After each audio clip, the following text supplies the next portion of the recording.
आपण आज कच्च्या केळ्यापासून बनवली जाणारी ही बनाना फ्राईज ही रेसिपी पाहणार आहोत। ही कुरकुरीत कशी होईल हे टिप्स सहित मी तुम्हाला सांगणार आहे, तर ही व्हिडिओ तुम्ही शेवटपर्यंत नक्की पहा। तर ही व्हिडिओ बनवण्यासाठी आपल्याला कच्च्या केळ्या लागणार आहेत।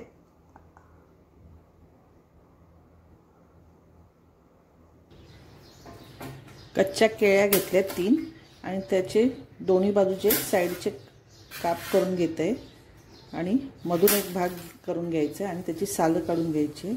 याप्रमाणे आपण सालं काढून घेणार आहोत। पूर्ण सालं काढून घ्यायची आहेत।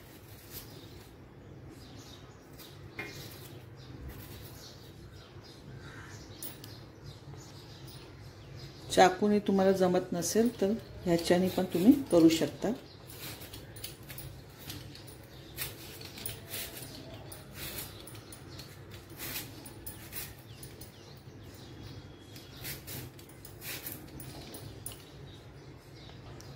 अशी सालं काढून घेतलेली आहेत आणि अशी आपण कापून घ्यायची आहेत। लांब लांब असे काप त्याचे कापून घ्यायचे आहेत। याप्रमाणे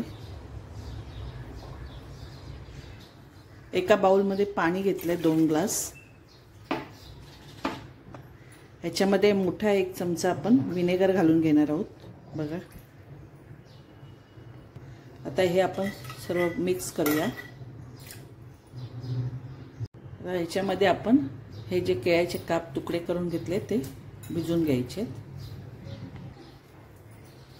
असे आपण सगळे फ्राईज टाकून घेणार आहोत।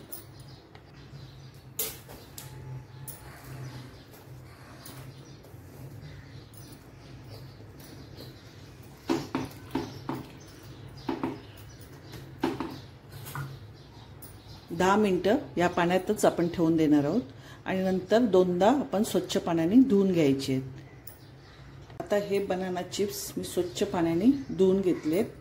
1-2दा धुवून घ्यायचे। हे बघा, याप्रमाणे विनेगरचा वास सगळा निघून जाईल। असे स्वच्छ पाण्याने धुवून घेतल्यानंतर आपण सुती कापडावरती ते ठेवून घ्यायचे आहेत आणि त्यात हे असे घालून घ्यायचे आणि व्यवस्थित त्याला पुसून घ्यायचे।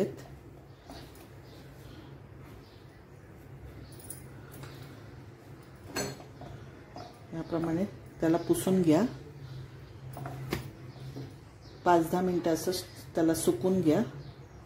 याप्रमाणे आपले बनाना चिप्स सुकलेले असतील। 10 मिनिटांनी चेक करा। मला सर्व पाणी सुती कापड्यामुळे ठेवल्यामुळे ते सगळं निघून गेलेलं आहे।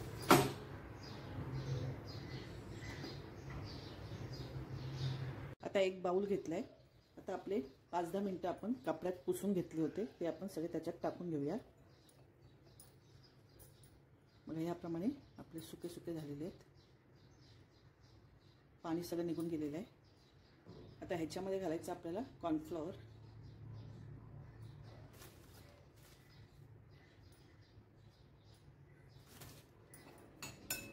कोटिंग करून घ्यायचं।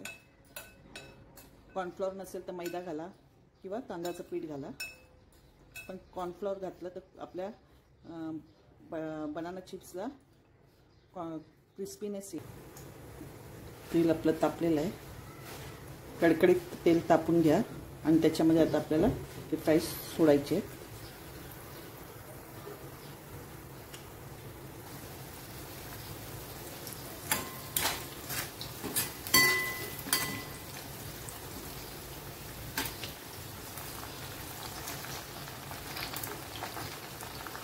आता आपल्याला गॅसची फ्लेम मीडियम करायची आहे।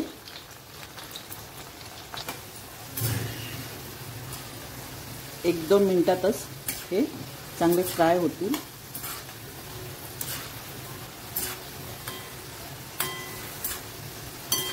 असे कडक झाल्यानंतर आपण ते काढून घेणार आहोत।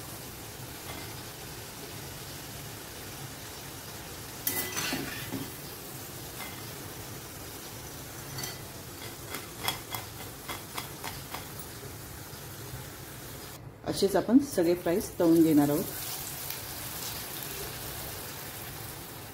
टाकताना गॅसची फ्लेम मोठी पाहिजे आणि 10-20 सेकंदानंतर आपण ती स्लो करायची आहे।